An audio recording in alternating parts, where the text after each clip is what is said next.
नमस्कार प्रणाम हर हर महादेव काल बा रोल छोट भाई डीजे मंजीत जितना भी पावर स्टार पवन सिंह के फैन बा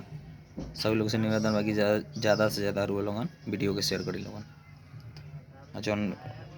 रुआ लोग पोस्टर देखा तनी तन डकैत फिल्म के पोस्टर आ बहुत ही पहले फिल्म आए रहे डकैत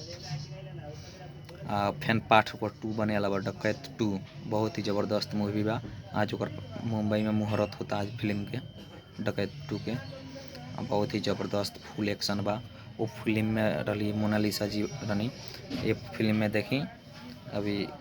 क्लियर नहीं केवल के बा मगर एक बार क्लियर पता चल जाई एमें हीरोइन के बा। बहुत ही ज़बरदस्त मूवी बा एक्शन वो मूवी रहे कहानी ज़बरदस्त रहे गाना बहुत ही ज़बरदस्त रहे एहू में बहुत ही तगड़ा लेवल के फिल्म इहू बनता एहू में ज़बरदस्त एक्शन हुई ज़बरदस्त कहानी हुई ज़बरदस्त गाना हुई बहुत ही मज़ा आई और अलग से दूसर का कहे ज़्यादा से ज़्यादा वीडियो के शेयर करी लोगन तनी टाइम नहीं मिले तो इसे वीडियो कंटिन्यू नहीं होत ना तो अब तर लाई चालू होबे करी ज़्यादा हुई विमलेशवा के महेशवा के।